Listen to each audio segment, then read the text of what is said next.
Bonjour à tous. Je voulais faire cette petite vidéo concernant les attentats de Marseille, la gare Saint-Charles. Euh, Sans commentaire. Décès de deux filles qui n'ont rien demandé, deux jeunes filles qui se retrouvaient à la gare comme beaucoup de gens et qui se prennent des coups de couteau par un taré, par un psychopathe, un sociopathe, par un... Bon bref, et concernant aussi le carnage de Las Vegas. Mais alors là c'est à l'américaine, Il faut que toujours il fasse plus gros, plus fou. On a laissé les médias un petit peu parler, un petit peu diffuser leurs infos, parce que je ne sais pas si vous avez remarqué, mais systématiquement les premières heures, on va dire les premières 48 heures de ce genre d'attaque, ben, il y a plein d'infos extrêmement intéressantes qui disparaissent petit à petit au fur et à mesure que le temps passe. Toutes les infos qui sont contradictoires à la version officielle. Sauf qu'aujourd'hui, concernant Las Vegas, ça passe pas. La revendication de Daesh ne passe pas. Donc, revenons méthodiquement, on va revenir sur le premier attentat, celui de Marseille. Alors, avant toute chose, vous avez remarqué que c'est aujourd'hui qu'on vote la loi antiterroriste.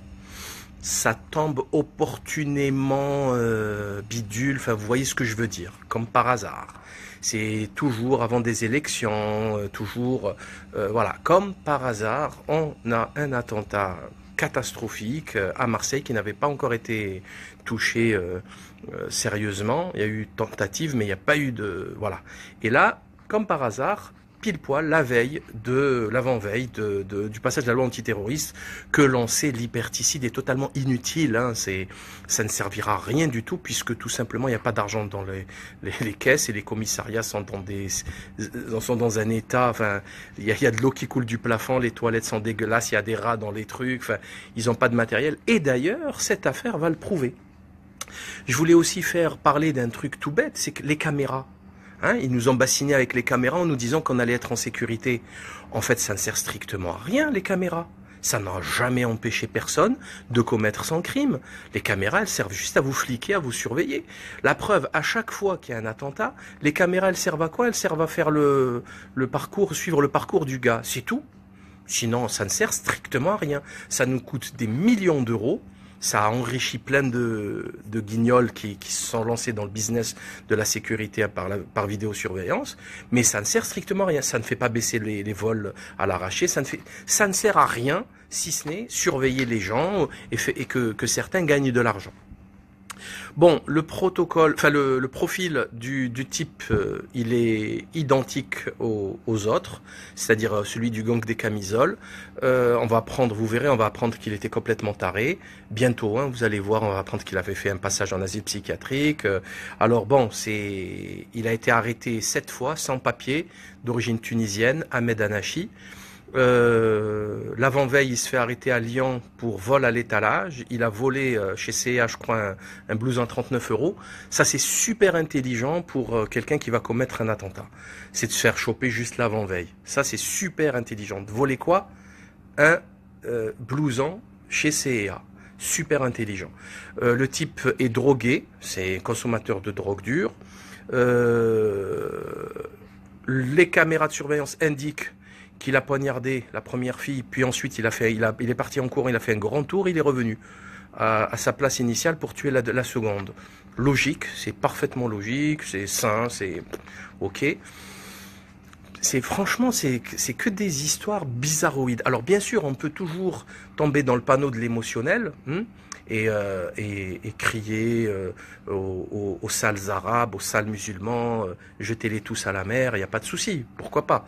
Sauf que c'est pas ce qui se passe actuellement. Hein. Je vous signale que les autorités et les États occidentaux ont déjà tué des centaines et des centaines de citoyens blancs, italiens, français, belges, lors par exemple des années noires, c'est les opérations Gladio, le Stay Behind, les attentats de la Piazza Fontana, les attentats de Bologne, les tueries du Brabant Belgique, enfin bon bref, il y a eu énormément de tueries créées par la CIA, financées par la CIA, soi-disant pour combattre le communisme, etc. Tout ceci est écrit dans des centaines de livres que vous pouvez trouver en Italie, en France, en Allemagne. J'en ai déjà parlé tellement de fois qu'il n'y a pas besoin de le rappeler ici. Qu'est-ce que je voulais dire aussi sur ça? Donc voilà, donc on a un fou complètement taré, qui clairement n'a jamais connu l'islam ni aucun signe de, je sais pas, aucun attrait pour la religiosité, qui est un SDF, qui parcourt la France, qui s'est fait arrêter 7 fois, qui se fait donc arrêter au commissariat pour vol à l'étalage, il est relâché. Ok. Sans papier, au lieu de l'envoyer dans un centre de rétention comme l'exige la loi, non, même pas. Il est relâché et il commet son forfait, son crime crapuleux 2 jours après, le lendemain ou le surlendemain, à Marseille.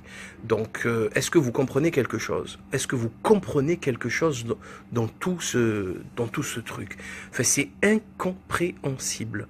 D'ailleurs, il y a eu une enquête diligentée par Gérard Collomb au niveau de l'IGS, l'inspection des polices, pour voir ce qui s'est passé. Parce qu'à la préfecture, il devait y avoir un type en permanence samedi, il n'y était pas. Apparemment, abandon de poste, ou peut-être qu'il était malade, allez savoir. Mais dans tous les cas, c'est-à-dire qu'on a du matériel, il y a des structures, il y a des lois, mais il n'y a personne pour les appliquer. Et ça ne choque personne, on passe à autre chose, vous allez voir, hein, on va vite oublier le truc, il y a un autre attentat qui va survenir et les gens ils vont vite oublier le schmilblick. Daesh revendique immédiatement, l'agence de presse AMAQ revendique l'attentat, en nous expliquant que c'est une revendication, c'est un attentat contre l'alliance, et souvent ils écrivent l'alliance des croisés. Les croisés, ils ont à peu près 1000 ans de retard. Il n'y a plus de chrétiens en Occident. Daesh, réveillez-vous. Il n'y a plus de chrétiens, les églises sont vides. Dites les athées, dites je sais pas, dites les je m'en foutistes qui s'en foutent de la religion, dites mais il y a pas de, c'est fini ça. Ben, on peut avoir je sais pas, quelques années de retard. Mais 1000 ans, ça fait beaucoup quand même. L'alliance croisée, ils appellent l'alliance qui bombarde l'alliance croisée. En quoi la France est un pays chrétien? Ils interdisent les signes religieux dans l'espace public et Daesh appelle la France un pays croisé. Non mais c'est une blague, vous. Autre chose, j'aimerais poser une question à Daesh et à ses partisans. Juste une petite question. Vous n'avez pas trouvé dans votre armée des gens normaux, des gens qui ne soient pas homosexuels, qui ne soient pas drogués, qui ne soient pas alcooliques, qui ne soient pas... C'est-à-dire qui ne pratiquent pas les plus gros interdits de votre religion. C'est-à-dire l'islam rigoriste ou l'islam tout court, puisque on va pas se le cacher, c'est interdit par la religion musulmane. Donc il n'y a pas de souci, c'est clair, il y a rien à cacher. Sauf que à chaque fois, je sais pas, Omar Matin, la tuerie d'Orlando, il était gay. Le chauffeur du bus, du camion de la promenade des Anglais, il était homosexuel. Après, bon, il y en a plein, c'était des psychopathes. C'est des sociopathes sous traitement, c'est sous psychotrope, petit passage en asile psychiatrique, l'attentat qu'il y a eu en Allemagne. Enfin, je vous renvoie au gang des camisoles. Hein. Systématiquement, soit c'est des fous, soit c'est des barjots, soit c'est des... Bon, on a vu les Mera et compagnie, c'est du droit commun, condamné à maintes reprises. Le Hanachi Ahmed, le Tunisien, il a même été condamné en Tunisie. C'est des voyous, des petits voyous. Vous n'avez pas des gens vertueux chez vous ? Ben non, parce que les gens vertueux, ils tuent pas des civils. Parce que pour faire détester votre mouvement par la planète entière et avoir le moins de soutien possible, continuez à tuer des civils désarmés, des civils, des femmes. Le type, il a planté 2 jeunes filles d'1m50, 30 kilos, sur pattes, il les a tuées, il croit qu'il va aller au paradis. Mais vous allez quand même pas faire semblant de ne pas connaître le verset coranique qui dit que celui qui a tué une âme, c'est comme s'il avait tué la terre entière. Et celui qui sauve une âme, c'est comme s'il avait sauvé la terre entière. C'est-à-dire que on dit pas une âme musulmane, hein. On dit pas tuer une âme musulmane, on dit une âme. Donc, vous pouvez pas vous mentir à vous-même à ce point. Donc moi, je vous le dis clairement, je vais passer tout de suite aux attentats de Las Vegas. Moi, je vous le dis clairement, l'agence Ahamar et compagnie, ça c'est juste un compte Twitter. Hein. Je suis sûr et certain qu'il y a un Sayan de la Hasbara derrière, voire même pas la Hasbara. Ça vient ou de Tel Aviv, ou de Washington, ou de Londres.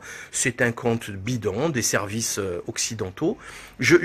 Attention, je ne suis pas là en train d'enlever toute responsabilité non, non, pas du tout, mais je vous le dis, je vous dis vraiment ce que je pense. Chacun doit prendre ses responsabilités dans le chaos qui nous attend et dans lequel nous vivons, mais ça va pas du tout. Concernant Las Vegas, ben alors là c'est le pompon. Le type, il a 64 ans, Stephen Paddock, c'est-à-dire il y a personne, absolument personne n'est au courant de sa conversion, même pas lui.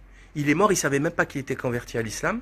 Par contre, BFM TV, TF1, etc. le savent. Même le FBI refuse d'accepter la revendication de Daesh. Voilà, même le FBI refuse. Le type avait une copine, il n'était pas marié, ça s'appelle de la fornication en termes religieux, c'est hyper grave. Il buvait de l'alcool, il jouait au casino, il n'avait strictement rien d'islamique. Mais on va nous dire c'est la taquia. Ouais, bien sûr. Trouver des excuses bidons, ça n'existe pas la taquia, hein, c'est que ça soit clair. Hein, c'est un concept qui a été inventé ces dernières années en Occident pour camoufler les boulettes des services de renseignement. Le type, il tue 58 personnes comme des pigeons. Il les tire au loin avec un fusil. Et après, avant que les forces de police arrivent, qu'est-ce qu'il fait? Il se suicide. Alors là, c'est le jackpot. Jackpot. Lui, direct le paradis, direct. Il tue des civils. Déjà ça c'est bon, sans commentaire. Après il se suicide. Ben, c'est quoi ce cirque? C'est quoi cette nouvelle religion? Ben, dites-le nous, expliquez-nous c'est quoi le concept. Qu'on étudie tout ça de près. Donc, qu'est-ce que je voulais dire? Excusez-moi, je lis ma fiche. Pareil, la revendication parle d'alliance croisée. Donc c'était de combattre l'alliance croisée. Ben oui, mais combattre l'alliance croisée, il y a des règles. Attaquer l'armée, je sais pas, les militaires, c'est ça la guerre. On n'attaque pas les civils. Hein? C'est clair, net et précis. Voilà, je sais pas, prenez exemple sur l'émirat Abdelkader, qui a combattu en 1830 jusqu'en 1847 en Algérie la plus puissante armée du monde de l'époque, et qui pourtant ne maltraitait même pas les soldats prisonniers. Il récompensait ceux qui lui ramenaient des soldats prisonniers en bonne santé qui n'ont pas été... et il tapait ces soldats qui maltraitaient les soldats prisonniers, malgré les massacres du Dara, malgré les enfumades, les emmurades, malgré les 8 millions de morts de 1830 à 1870, selon Michel Abarth, Histoire d'un parjure. Lisez Histoire d'un parjure. Malgré ça, l'émir Abdelkader à Damas, quelques années plus tard, il va sauver 5000 chrétiens. Donc, je ne sais pas d'où vous sortez, je ne sais pas quelle religion vous prônez, mais bon, ça n'a strictement rien à voir ni avec l'islam, ni avec l'humanité, ni avec un quelconque cerveau fonctionnel, quoi, avec la raison. C'est insupportable. Et comme je le disais, toujours les croiser. Il n'y a personne qui croit à cette revendication et ça commence à sortir. Et ça va totalement discréditer Daesh parce que c'est pas la première fois qu'ils le font. Ils l'ont fait à Manille, aux Philippines, en parlant d'un attentat dans une je sais plus où. Et en fait, c'était un braquage. C'était un cambriolage ou un braquage. C'est pas la première fois qu'ils se plantent. Et qui revendiquent n'importe quoi. Donc Irma, ils auraient pu le revendiquer. Le prochain crash d'avion, ils vont le revendiquer. C'est très compliqué de savoir ce qui s'est passé, est-ce que ça a explosé ou pas. Et ils peuvent revendiquer n'importe quoi, absolument n'importe quoi. Et ça dénote un petit peu le sérieux de tout ça. Qu'est-ce que je voulais dire aussi? Il semble de plus en plus évident quand on voit le témoignage du frère de Stephen Paddock, on va dire le terroriste de Las Vegas. Personne ne comprend, ils n'arrivent pas à comprendre. Ils disent c'est pas possible, c'est pas lui. Nous pensons que le programme MK Ultra peut être derrière ce genre de retournement de personnes. C'est un programme qui est utilisé par les services, par la CIA, depuis les années 60, d'où les travaux sur le LSD, etc., l'hypnose, Certains même parlent de sorcellerie. Je sais, c'est compliqué à comprendre, à saisir, mais c'est comme ça. Il y a même, je suis désolé, les États-Unis, l'armée américaine a travaillé sur sur le paranormal et la sorcellerie. Que vous le vouliez ou non, c'est comme ça. C'est dans les archives. Il y a même un film qui a été tourné là-dessus avec George Clooney. Et c'est histoire vraie, c'est véridique. Hein. J'en ai déjà parlé d'ailleurs dans mes vidéos. Mais bon, c'est pas ça la question. C'est toute la pratique du MK Ultra et de la fabrication de soldats qui font absolument tout et qui sont prêts à mourir, etc. Qui ne rechignent devant aucun massacre, tuer des enfants, etc. Donc voilà ce que je voulais dire. J'imagine que le futur nous réserve des surprises encore plus lamentables et que tout ce que je viens de dire sera confirmé. J'espère que les gens ne tomberont pas dans le panneau du sentimentalisme, parce que bon, on a vu par exemple, regardez France TV Info, vont parler de l'attentat de Las Vegas, et ils vont présenter qui pour s'exprimer? Jimmy Kimmel, un humoriste, qui pleurait en parlant des morts de Las Vegas. Tout ça, c'est de la mise en scène. Tout ça, c'est du sentimentalisme. Quand on a un truc aussi grave, on fait parler des intellectuels, des philosophes, des politiciens de haut niveau, même si ça n'existe plus. Mais bon, vous voyez ce que je veux dire. On montre pas un humoriste. Ça n'a aucun sens. Ça n'a absolument aucun sens. On est en guerre. La situation est catastrophique. On montre pas un humoriste en train de chialer. Il faut montrer des gens sérieux qui parlent, qui expliquent ce qui se passe, les contradictions, les trucs. Enfin, il y a quelque chose vraiment de malsain dans tout ça. Donc on imagine que toute la racaille sioniste et tous les voyous islamophobes vont se lâcher. Ils vont se lâcher, il n'y a pas de souci. Parce que bien sûr, ça va dans leur sens. Et je dirais même que même si tout ce que je dis est prouvé, ils s'en foutent complètement. Parce que ça part déjà dans le sens du chaos et du désordre. Donc, envie de dire qu'une avalanche, personne ne peut l'arrêter malheureusement. Donc, mais c'est pas grave, on fait ces vidéos pour prouver que il y a quand même des gens qui continuent à réfléchir, qui continuent à penser et qui vous disent des choses un peu plus sérieuses et logiques que la propagande médiatique qui n'est que mensonge et manipulation.